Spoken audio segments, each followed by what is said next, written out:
Hidup kami adalah hidup yang penuh dengan pujian pada Tuhan karena kasih dan kebaikan-Mu yang besar dalam kehidupan kami. Kesetiaan Tuhan yang selalu dinyatakan dalam kehidupan kami, di dalam keseharian kami, di dalam hal-hal yang terkecil dalam kehidupan kami, Tuhan ada menolong, menyertai kami. Untuk itu Tuhan, kami bersyukur untuk semua kasih dan kebaikan Tuhan. Terima kasih. Sebentar kami semua belajar, Tuhan tolong kami, pimpin kami di dalam apa kami malam hari. Dalam nama Tuhan Yesus kami mulai berdoa. Amin. Selamat malam rekan-rekan. Malam. Malam. Saya mohon maaf sebelumnya rekan-rekan, seadanya saja ini ya. Dan saya menyapa rekan-rekan semua yang sudah hadir. Terima kasih ada Cisusan, Kamelda, Leo, Meira, Shalom, Pak Wan, Pak Joshua, dan juga Bung Billy. Gambarnya Oce bikin lapar ya. Ini Antara memang kacang merah dan candil. saya sudah perkirakan pasti Bapak Ibu akan merasa terganggu dengan selera makan ya, atau mungkin merasa ingin cepat-cepat makan kayaknya ya. Dan semoga sudah makan biar nggak terganggu dengan slide saya. Malam hari ini kita bahas tentang satu legend sekali ya, kisah Kejadian 25 ayat 19 sampai 34 itu kisah yang menarik, yang mungkin kalau kita baca kisah itu kita akan selalu ingat dengan sop kacang merah itu ya, yang menggoda selera. Jadi malam hari ini kita akan bahas tentang antara perut, akal, dan perkenanan Tuhan. Jadi kita akan bahas satu tema ini mungkin secara ringkas saja. Kita baca dulu di dalam Kejadian pasal 25 ayat 19 sampai 31.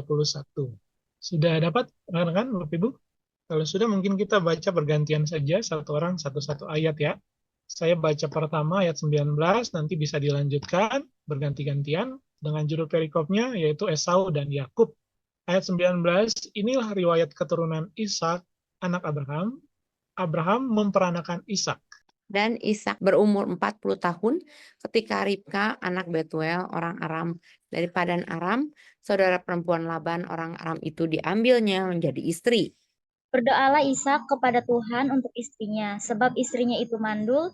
Tuhan mengabulkan doanya sehingga Ribka istrinya itu mengandung. Tetapi anak-anaknya bertolak-tolakan di dalam rahimnya, dan ia berkata, jika demikian halnya, mengapa aku hidup?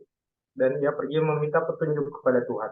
Firman Tuhan kepadanya, dua bangsa ada dalam kandunganmu, dan dua suku bangsa akan berpancar dari dalam rahimmu. Suku bangsa yang satu akan lebih kuat dari yang lain, dan anak yang tua akan menjadi hamba kepada anak yang muda. Setelah genap harinya untuk bersalin, memang anak kembar yang di dalam kandungannya. Keluarlah yang pertama, warnanya merah, seluruh tubuhnya seperti jubah berbulu, sebab itu ia dinamai Esau. Sesudah itu keluarlah adiknya, tangannya memegang tumit Esau, sebab itu ia dinamai Yakub.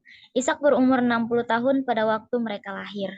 Lalu bertambah besarlah kedua anak itu, Esau menjadi seorang yang pandai berburu, seorang yang suka tinggal di padang, tetapi Yakub adalah seorang yang tenang, ia suka tinggal di kemah. Ishak sayang kepada Esau, sebab ia suka makan daging buruan. Tetapi Ribka kasih kepada Yakub. Pada suatu kali Yakub sedang memasak sesuatu, lalu datanglah Esau dengan lelah dari padang. Kata Esau kepada Yakub, berikanlah kiranya aku menghirup sedikit dari yang merah-merah itu, karena aku lelah. Itulah sebabnya namanya disebutkan Edom. Tetapi kata Yakub, jualah dahulu kepadaku hak kesulunganmu. Sahut 32. Esau, bentar lagi aku akan mati. Apakah gunanya bagiku hak kesulungan itu? Kata Yakub, bersumpahlah dahulu kepadaku, maka bersumpahlah ia kepada Yakub dan dijualnyalah hak kesulungannya kepadanya. Lalu Yakub memberikan roti dan masakan kacang merah itu kepada Esau. Ia makan dan minum lalu berdiri dan pergi. Demikianlah Esau memandang ringan hak kesulungan itu. Amin. Terima kasih. Ini pembacaan dan kita pelajari bersama-sama malam hari ini. Rekan, kalau kita baca Kejadian pasal 25, kita temukan di sana bahwa ini merupakan ringkasan cerita tentang keturunan Abraham, dari Ketura, Abraham meninggal, kemudian keturunan Ismail, dan baru pada Esau dan Yakub.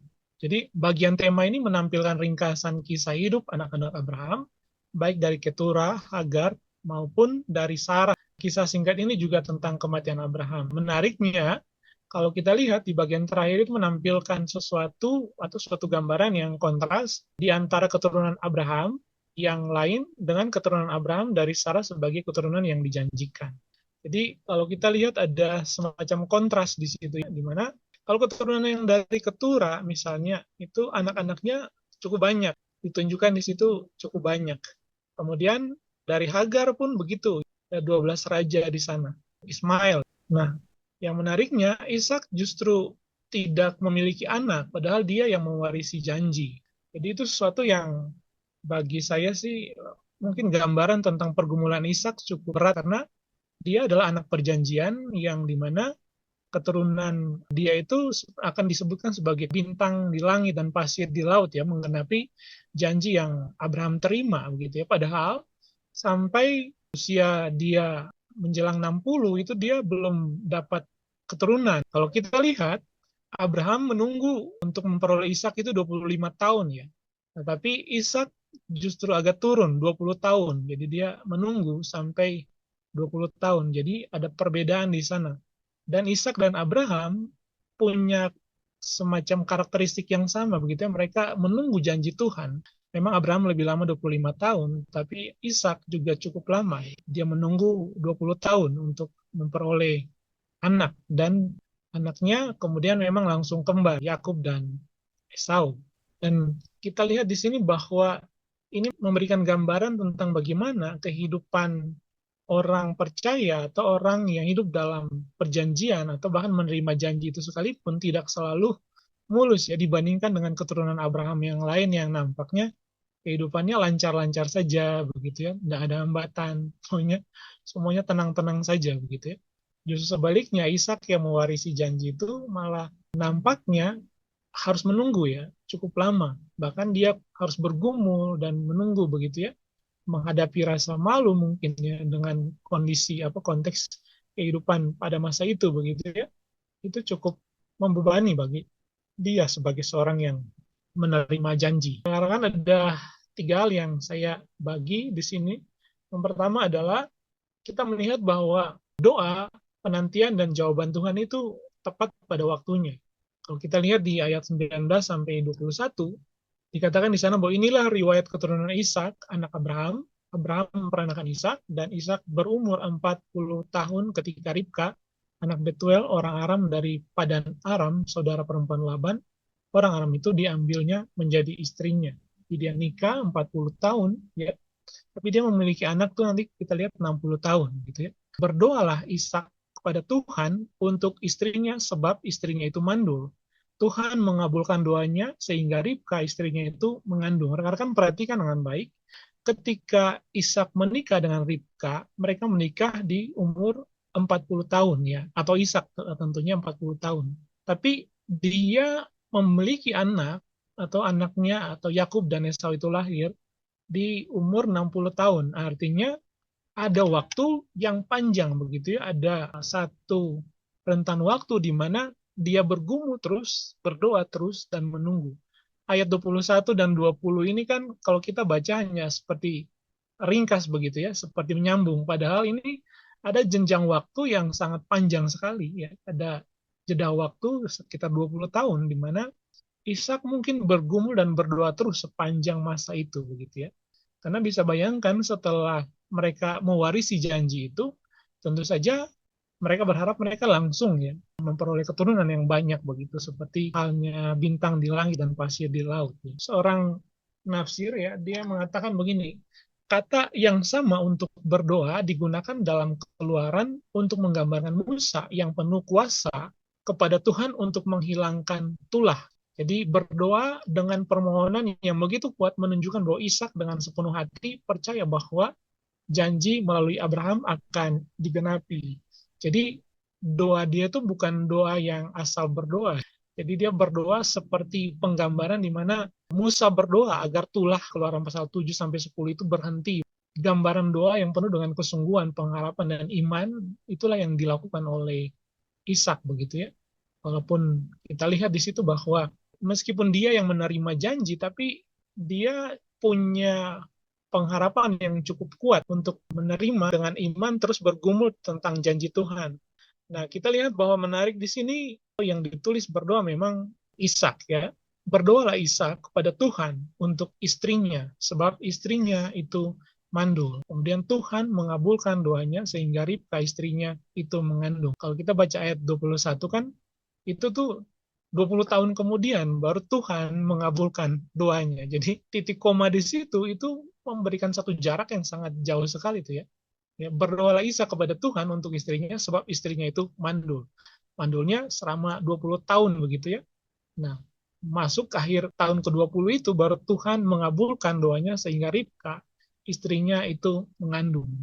Jadi di sini kita bisa lihat bahwa penantian dan doa itu merupakan pola dari kehidupan seorang anak Tuhan atau orang-orang yang hidup tekun di dalam janji Tuhan. Meskipun kalau misalnya dia lihat mungkin ya keturunan saudara-saudara tirinya begitu ya, dari keturunan dari Ismail atau dari anak-anak dari Keturah begitu ya, saudara-saudara tirinya mungkin sudah punya keluarga yang banyak, tapi dia tetap menanti dengan setia. Dan menariknya, di sini Ishak yang berdoa.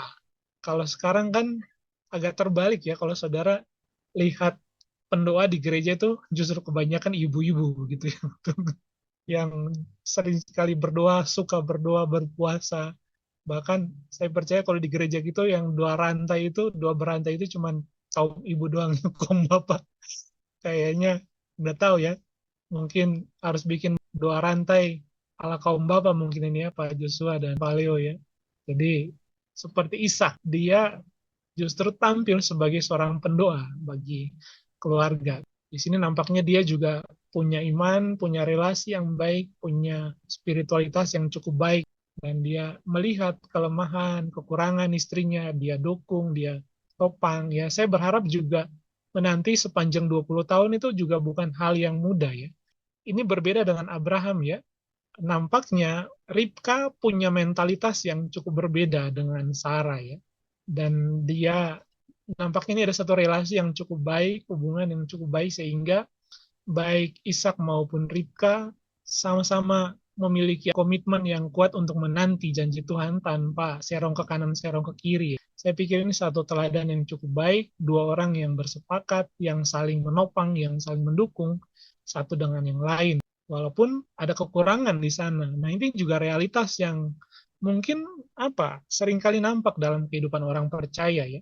Kehidupan keluarga, kehidupan berumah tangga itu tidak selalu ada dalam kategori yang sempurna tanpa misalnya salah satu pasangan ada yang sempurna begitu atau kehidupan relasi itu selalu berjalan sempurna, tidak juga ya.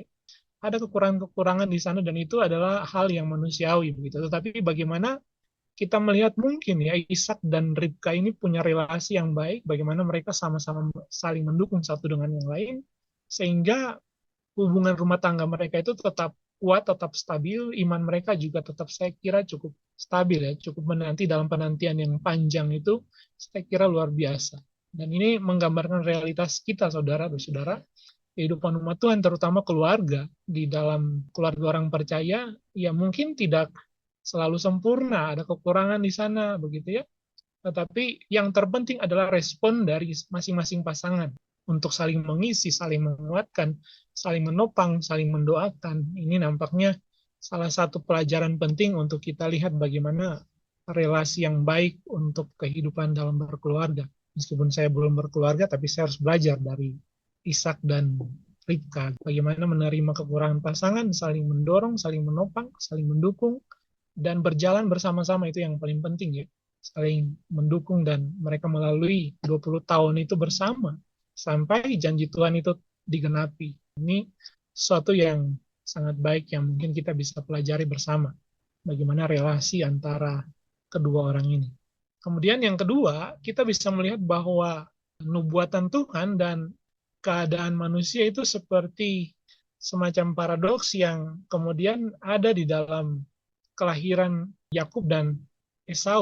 Di ayat 22 sampai 28 di situ dikatakan bahwa tetapi anak-anaknya bertolak-tolakan di dalam rahimnya dan ia berkata, jika demikian halnya mengapa aku hidup?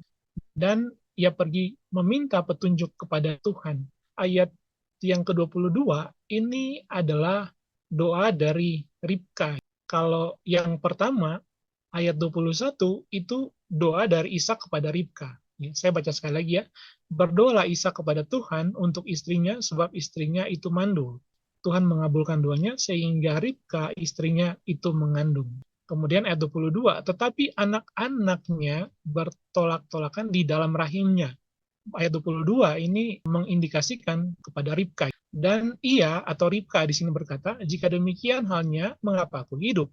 Dan apa yang dia lakukan? Dia pergi meminta petunjuk kepada Tuhan. Nah, ini menarik. Nampaknya Ribka juga punya relasi iman, punya hubungan yang baik dengan Tuhan, ya, sehingga dia tidak menyimpang kanan dan ke kiri, dia justru datang kepada Tuhan. Jadi ini gambaran dari nampaknya pasangan suami istri yang benar-benar takut Tuhan, ya, yang punya iman dan punya pengharapan dan mengandalkan Tuhan begitu.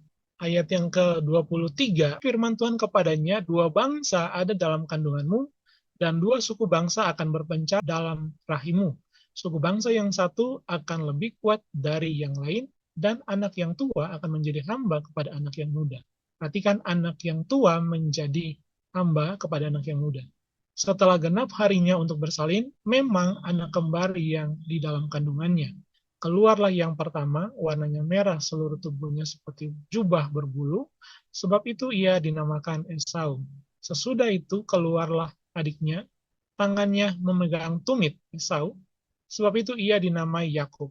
Ishak berumur 60 tahun pada waktu mereka lahir. Ya, perhatikan, ketika dia nikah, dia 40. Ketika anak-anaknya lahir, dia sudah berumur 60 tahun. Lalu bertambah besarlah kedua anak itu. Esau menjadi seorang yang pandai berburu, seorang yang suka tinggal di padang, tetapi Yakub adalah seorang yang tenang, yang suka tinggal di kemah. Ishak sayang kepada Esau sebab ia suka makan daging buruan, tetapi Ribka kasih kepada Yakub. Bapak Ibu rekan, kita lihat bahwa ketika mereka belum lahir pun, nubuatan Allah atau rancangan Allah itu sudah dinyatakan dalam kehidupan kedua tokoh ini, Ishak dan Yakub. Saya kutip lagi dari Ages, ya. Dia mengatakan begini, rekan, kisah ini menggambarkan kesalahan dan keserakahan Yakub dan Esau, ya. Yakub adalah karakter yang licik dan manipulatif, sedangkan Esau hidup untuk memenuhi keinginan dan nafsunya. Kisah ini menunjukkan bahwa kasih karunia Allah tidak tergantung pada kebaikan manusia dan bahwa Allah berdaulat dalam memberikan berkat-Nya. Keseluruhan kisah ini menggambarkan gambaran tentang Tuhan dan manusia, mengajarkan pelajaran moral melalui kesalahan dan keangkuhan karakter utamanya. Jadi kita lihat bahwa di sini ditampilkan dua karakter utama, yaitu Esau dan Yakub. Yang satu ambisius untuk memperoleh hak kesulungan dan menggunakan segala macam cara-cara manipulatif. Yang lain lagi terlalu bernafsu, nggak kuat mengendalikan diri sampai nggak bisa membedakan mana yang penting dan mana yang kurang penting. Sehingga kemudian terjebak oleh keinginan perutnya dan kemudian melepaskan apa yang justru menjadi hal yang paling penting dalam hidupnya. Sebenarnya ini gambaran dari bagaimana pergumulan orang percaya, ya, iman dan perjalanan mereka. Seringkali rekan-rekan kita lihat, ya, banyak, terutama saya dari timur, orang-orang dari timur ini kan situasi kondisi yang cukup sulit, kondisi ekonomi yang cukup sulit, cukup berat untuk menjalani hidup, untuk makan aja susah. Jadi seringkali ada tawaran-tawaran dari luar, kalangan lain yang menawarkan bantuan-bantuan yang hanya memenuhi persoalan perut, kita langsung meninggalkan Tuhan gara-gara takut kelaparan atau gara-gara nggak sampai bisa menikmati seperti sop kacang merah yang dinikmati oleh Esau begitu. Seringkali kebutuhan-kebutuhan perut ini menjadi hal yang pada akhirnya kita menjual atau menggadaikan iman kita. Ini suatu peringatan penting bahwa kita perlu berhati-hati, kita perlu juga menggunakan pemahaman yang penting, yang serius tentang mana yang penting dan mana yang nggak terlalu penting. Seperti Esau yang kemudian remeh hak kesulungannya, kemudian tergoda dengan wangi dan juga tampilan sop kacang merah itu. Kita perlu hati-hati. Tapi menarik di sini bahwa seperti yang dijelaskan oleh Hages, kita bisa melihat bahwa rencana dan karya Allah itu melampaui dari apa yang dikerjakan atau apa yang dihasilkan oleh manusia. Jadi pilihan dan kebaikan serta kemurahan Allah itu tidak pernah bergantung pada apa yang dilakukan begitu. Karena kalau mau dihitung-hitung misalnya baik Esau maupun Yakub ya sama-sama, nggak ada bedanya mereka dua itu ya. Bahkan Yakub justru lebih licik lagi dan manipulatif. Kalau Esau karena dia mungkin tidak terlalu menghargai, tapi kalau misalnya lihat pelanggaran kan justru pelanggaran moral dari Yakub justru terlihat lebih cukup serius dibandingkan dengan Esau yang hanya tidak terlalu peduli dengan hak keseluruhannya. Jadi kalau kita membandingkan, maka memang anugerah Allah yang datang pada Yakub itu sama sekali tidak bergantung pada apa yang dia lakukan. Tapi di sini kita lihat juga bahwa ada hal yang menarik, ada semacam paradoks dari pilihan Allah dan kehendak kita untuk melangkah pada rencana Allah. Jadi di satu sisi kalau kita lihat ayat 23, sudah dinubuatkan di sana bahwa anak yang tua akan menjadi hamba kepada anak yang muda. Itu sudah dibuatkan sebelum mereka lahir. Tetapi di momen ketika Esau pulang dari berburu, kemudian dia tergoda dengan masakan itu, dia melangkah juga mengambil keputusan itu juga dengan kesadaran dia sendiri. Dan keputusan itu sekaligus menggenapi apa yang Tuhan sudah tetapkan. Jadi kita lihat di sini bahwa ketetapan itu telah dinyatakan, ya, dinubuatkan sebelumnya. Tetapi di dalam realitanya, kita melangkah juga dengan keputusan kita sendiri untuk menggenapi apa yang Allah nyatakan.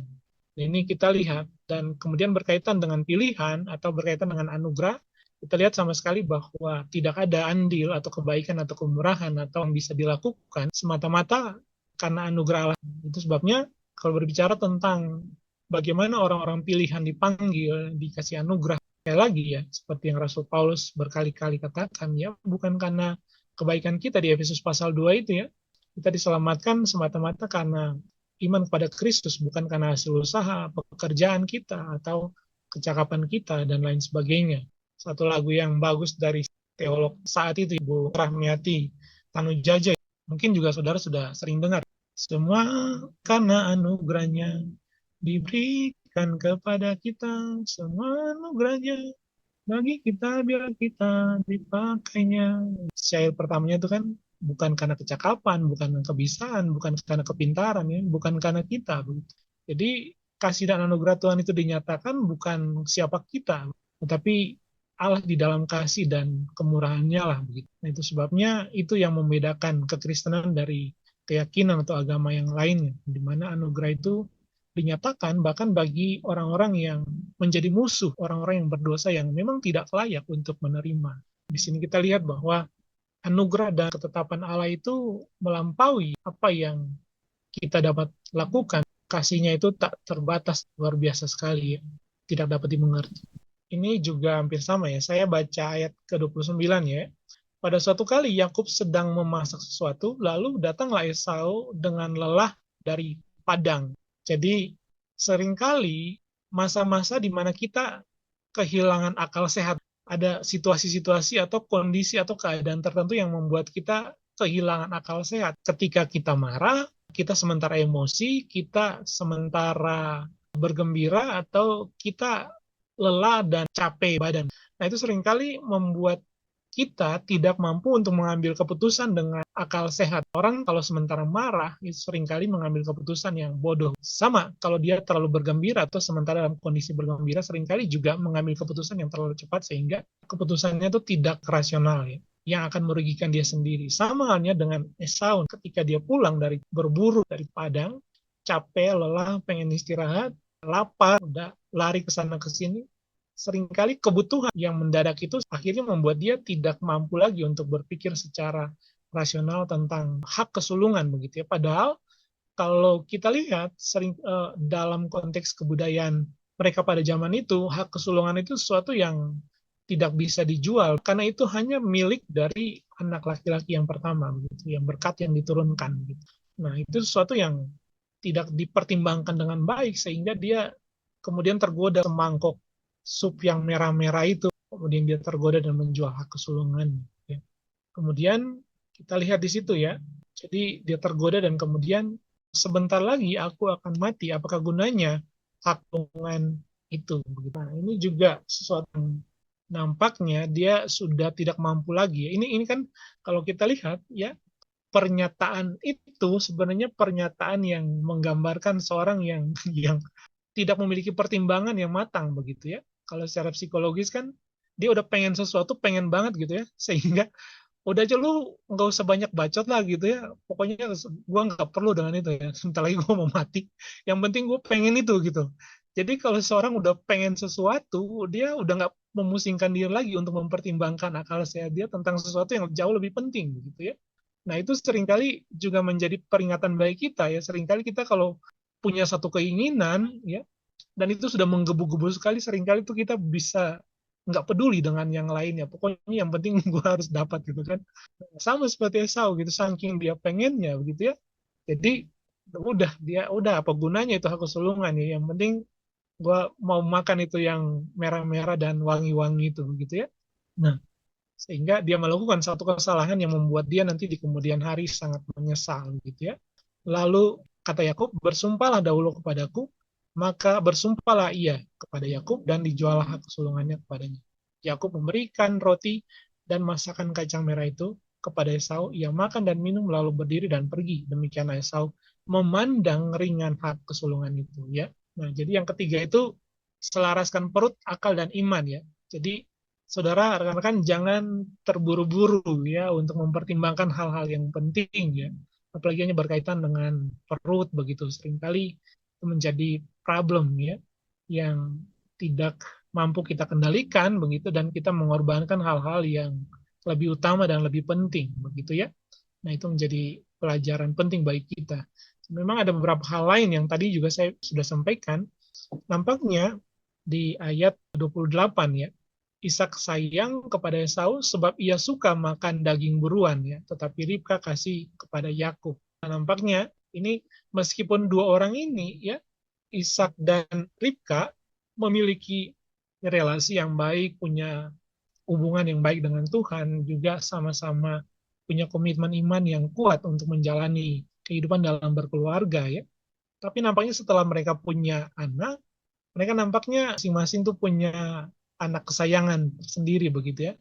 Nah, itu yang kemudian juga mungkin menjadi berbahaya kalau di dalam keluarga ada semacam idola-idola tertentu gitu ya, anak-anak yang dikasih tertentu oleh seorang baik ayah maupun ibu begitu ya. Nah, itu seringkali juga menjadi hal yang kurang sehat dalam kehidupan keluarga begitu ya. Ada anak-anak yang kalau misalnya dia tidak dikasih oleh salah seorang ayah atau ibunya, itu juga kurang baik dalam relasinya ya, sehingga menimbulkan sesuatu yang justru nanti mempengaruhi perkembangan psikologi dan relasi sosial, ya, baik hubungan dia dengan dirinya, dengan keluarganya, dengan lingkungannya.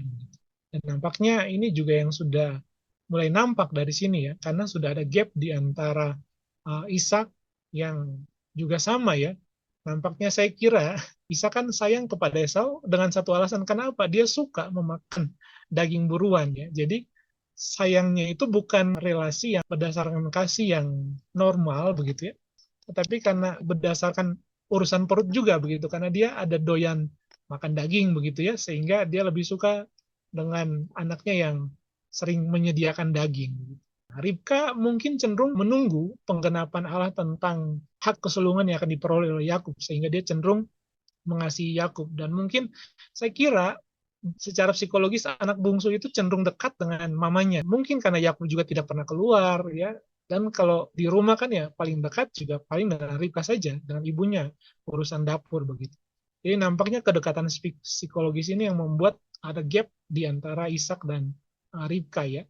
Dan itu juga yang akan nampak mungkin kecemburuan-kecemburuan ya. Kenapa? Pada akhirnya kita lihat juga kan ketika Yakub mau berusaha memperoleh berkat daripada Ishak ya, kemudian dia disponsori oleh Ribka begitu kan. Jadi kemudian ada gap di kemudian hari begitu. Nah, itu gambaran-gambaran yang membuat relasi itu kurang baik gitu ya. Nah, oke, rekan-rekan, itu hanya tambahan saja, tapi intinya itu ya, jangan tergoda atau akal sehat kita tuh harus dipergunakan dengan mantap begitu ya, sehingga kita tidak cepat tergoda untuk menjual ya iman, pengharapan kita di dalam Kristus hanya karena hal-hal yang sederhana, remeh-temeh begitu ya. Semoga kita tetap kuat ya, atau bahkan kita mampu ya punya relasi yang baik ya, seperti yang dicontohkan oleh Ishak dan Ribka begitu ya. Ini semangkok kacang merah ini hanya gambar saja untuk menutup PA kita malam hari ini. Tuhan berkati. Tuhan memberkati. Terima kasih Kak Oce. Thank you sih. Dari teman-teman ada yang mau ditanyain, tapi jangan tanyain resep memasak kacang merah ya, itu mah nanyanya harus ke Maira. Atau lihat di YouTube. Sekarang mah ya semua menu ada di YouTube. Antara perut, akal, dan perkenanan Allah. Memang betul ya, kalau perut lapar, akal tidak jalan, maka kita membuat keputusan-keputusan yang mungkin tidak berkenan kepada Tuhan ya. Apalagi kalau kepepet. Cuman dari perikop ini saya sangat senang sekali ya memberitahukan kepada saudara-saudara sekalian bahwa Ishak saja menikah umur 40 tahun. Jadi yang kepala 4 coba ya. Berarti sudah waktunya segera mencari Ribka sejati. Oke? Oke. Ya jadi untuk Maira, untuk Putri, nggak usah dicari. Kalian masih muda ya. Ini Ribka umur berapa ya, Cek? Pernah nggak diselidikin? Nggak tahu sih, saya belum baca tuh. Mungkin kalau Oh. teman-teman punya info boleh berbagi. Ya si Ribka teh umur berapa ya waktu diiniin, saya lupa lagi, tapi yang pasti si Ribka tuh orang yang sangat kuat. Bagaimana tahu kuatnya? Karena dia menyediakan minuman untuk onta-ontanya si Eliezer sekalian. Hebat itu. Oke, baik, kita kembali lagi ke cerita ini bahwa Esau dan Yakub ya, betul, anak-anak Ishak. Baik, ada yang mau ditanyakan teman-teman dari cerita ini? Mungkin kalau kita lihat dari pertanyaan yang di Warta Jemaat ya, yang sering banget ya kita tanyakan. Oh ya, satu lagi yang menarik itu ya, waktu Ishak dan Ribka belum dikaruniai anak, yang berdoa Ishak ya, di sini tulis ya, Ishak berdoa. Ishak mengingat, memegang teguh janji Tuhan ya. Jadi kita sebagai kepala keluarga, kita yang punya peran untuk tetap teguh di dalam janji Tuhan ya. Saya bersyukur sekali kaum bapak di tempat ini juga paham bahwa walaupun pendoanya ibu-ibu, tapi bapak-bapak yang memegang teguh janji Tuhan ya, sehingga ada perkenanan Tuhan dalam rumah tangga kita. Kamera bisa bantu jawab, siapa ayah Ishak dan apa pergumulan Ishak kalau di sini dibaca? Ayah Ishak namanya Abraham. Terus Pergumulan Abraham. pergumulan Abraham itu ingin mempunyai anak. Ingin punya anak, sama berarti dengan pergumulan Ishak ya. Iya, sama dengan pergumulan Ishak. Kalau Abraham disuruh nunggu 25 tahun, Ishak disuruh nunggu berapa tahun? 20 tahun. 20 tahun ya, beda 5 tahun. Cuman untungnya Ishak sangat mencintai Ribka ya, sehingga dia tidak punya Hagar-Hagar yang lain, benar nggak? Kalau nggak tambah pusing. Tapi kan Abraham juga cinta sama Sarah, Ibu. Cinta sih cinta, tapi kan dia punya Hagar, jadi pusing. Kan dikasih, Ci. Oh ya, dikasih ya. Dikasih sama Ya, jadi surrogate mother ya. Ya, oke. Kalau Hagar kan dikasih ketua, dia cari sendiri kayaknya. Oh, Abraham. Kalau nggak dikasih dia cari sendiri. Mungkin juga ya. Kamelda. Bagaimana nih menurut Kamelda Tuhan menggenapi doa Ishak? dikabulkan, Ci, doanya. Doanya dikabulkan ya. Ayat 21 kan, Iya, berdoalah digenapi. Ishak kepada Tuhan. Kemudian Tuhan mengabulkan doanya. Oh iya betul. Tuhan mengabulkan doanya ya. Kita tahu Tuhan sekali memberi nggak cuma satu. Tapi berapa yang diberi oleh Tuhan? Ayat 24-26. Kamelda? Dikasih berapa? 2. Di 2 ya, dikasih anak kembar. Cuman ini kembarnya Iya. kayaknya mungkin kalau zaman sekarang dari segi kedokteran Tidak identik. kembar tidak identik, betul. Berarti dari 2 sel telur mungkin. Saya juga nggak tahu itu istilahnya ada nggak sih, Cek, kalau di kedokteran? Saya punya adik kembar, Ci, tapi mereka mirip sih menurut saya mah. Kan kembar tuh ada yang identik, ada yang tidak identik, ada yang dari 1 sel telur, tapi ada juga yang dari 2 ya gitu ya, Cek? Mungkin, Ci. Kurang tahu, Ci. Oh Terus iya. kalau kembar itu, Ci, mereka punya koneksi yang deket banget. Jadi misal satu sakit, yang satu tuh bisa ngerasain gitu. Oh iya betul. Karena mereka 9 bulan bersama-sama, makan dari alat yang sama, dari tempat yang sama. Jadi saling berbagi. Oke, yang ketiga, siapa dan seperti apa anak-anak Ishak? Koleo, karakternya bertolak belakang. Kalau di sini mah tadi di Alkitab mah bertolak-tolakan. Mm-mm. Esau dan Yakub. Mm-mm. Yang satu pemburu. Yang satunya suka masak. Ayat 24 sampai 26. Dari dalam perut udah pas ya, wae. Pertanyaan keempat, bagaimana ciri-ciri dari kedua anak itu dan bagaimana hal ini memengaruhi kasih Ishak dan Ribka kepada mereka? Ayat 27 dan 28. Esau kan dia pandai berburu, terus dia suka Ya, tinggal di padang. Tetapi Yakub adalah seorang yang tenang dan suka tinggal di kemah. Jadi si Pak Ishak ini sayang sama Esau karena suka makan daging. Tapi ya. Ribka sayangnya sama Yakub mungkin karena tinggal di rumah. Jadi kayak temannya Ribka tuh ada buat ngobrol gitu kali ya. Iya, Hmm. suka temenin masak, gitu kan. Iya benar, masak, pintar Ayo kita, masak. Bersih, beberes, gitu. Iya, pasti ibu-ibu mah seneng. jadi kasih sayang mereka juga ada alasannya ya. Emang bisa gitu kasih dengan alasan. Ya, ya bisa aja. Maksudnya memang kalau ya memang anak kan memang sudah pasti dia mengasihi. Cuman dalam urusan ya ada unsur lain yang mempengaruhi dia untuk mengasihi gitu loh.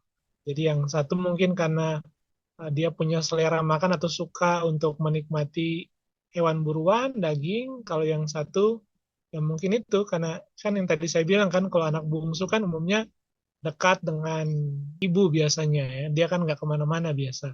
Jadi sering menjadi mungkin jadi teman atau jadi ya itu tadi ya bantu-bantu di rumah sehingga dia lebih Jadi dekat. asisten. Iya betul.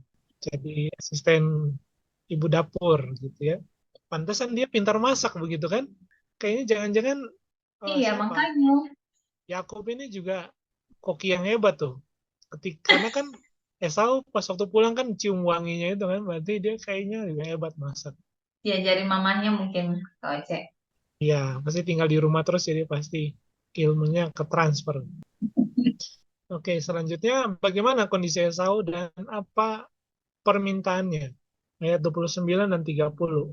Kondisi Esau lapar, minta makan Ya, ya. Mm-mm. lagi kelaparan, capek, ayang dahar. Uh, ayah sop kacang merah baru matang. Maknyus kayak tadi itu kan.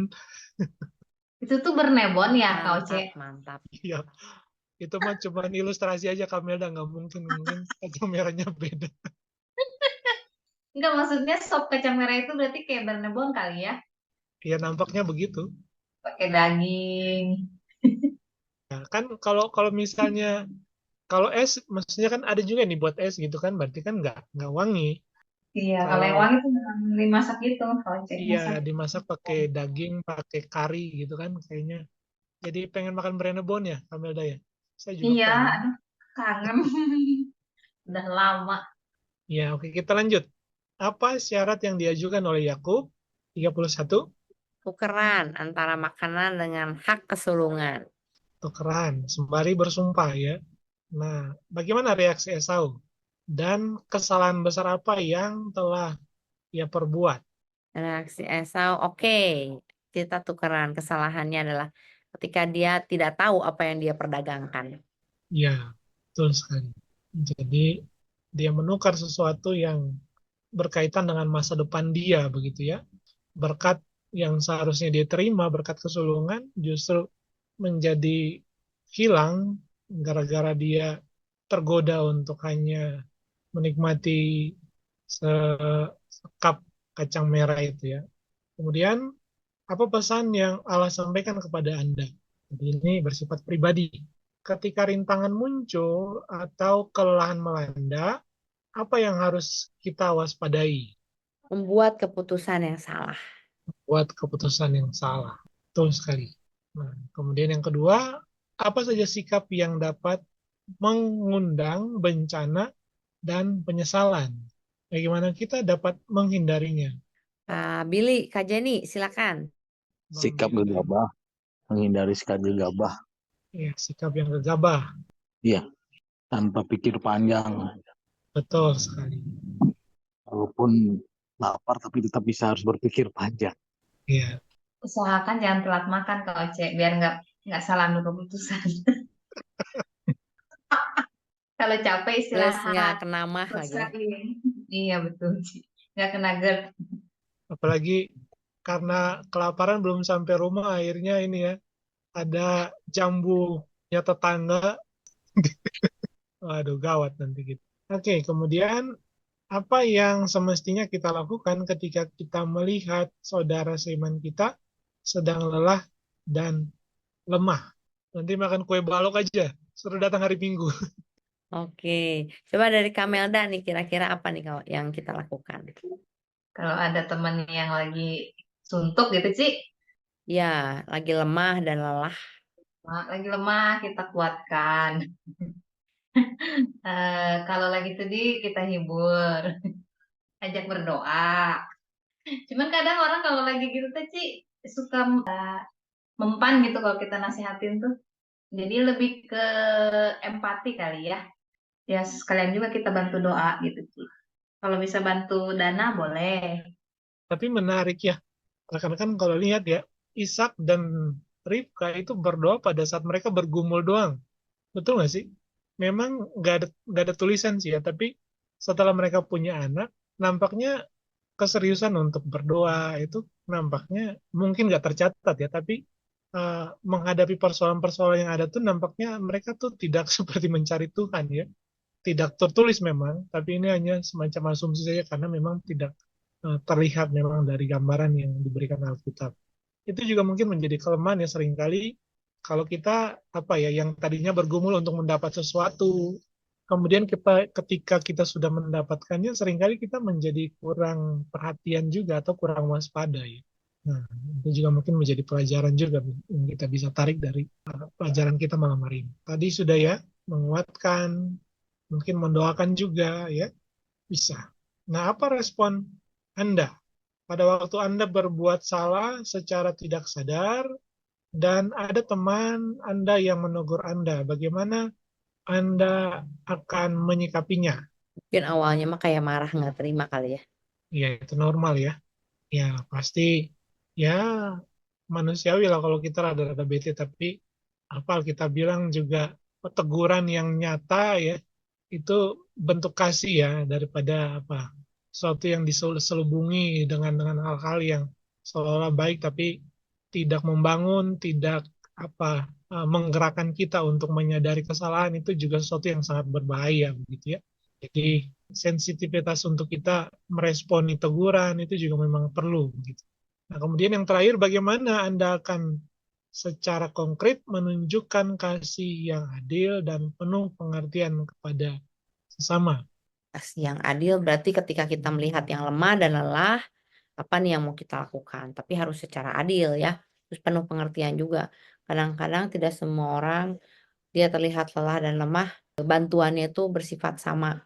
Ada yang harus all out, ada yang oh cuman didengerin aja, ada yang memang harus dibantu semuanya ya, baik dana, upaya dan lain-lain gitu ya, tergantung. Makanya mungkin menunjukkan kasih yang adil seperti itu ya, kita harus melihat dulu kondisi dari teman kita ya atau enggak bagaimana situasi yang terjadi itu kali ya. Kalau dari saya, coba dari yang Ya, lain. ya perlu buat pemetaan dulu kebutuhannya apa, ada permasalahan atau tidak. Kemudian baru kita berusaha untuk memberikan bantuan ya, atau pertolongan. Oke, kita tutup aja ya. Bapak kami bersyukur berterima kasih untuk sampai kami malam hari ini dan apa yang kami lakukan tapi semata-mata karena anugerah Tuhan. Terima kasih Bapak. Kami mengakhiri jumpa kami malam hari ini di dalam nama Tuhan Yesus Kristus. Biarlah damai sejahtera Allah, sukacita dan pimpinan penyertaan Roh-Mu yang kudus menyertai kehidupan kami malam hari ini sampai selama-lamanya. Di dalam nama Tuhan Yesus, Juru Selamat kami, hidup kami berdamai mengucapkan syukur. Haleluya. Amin. Amin. God bless.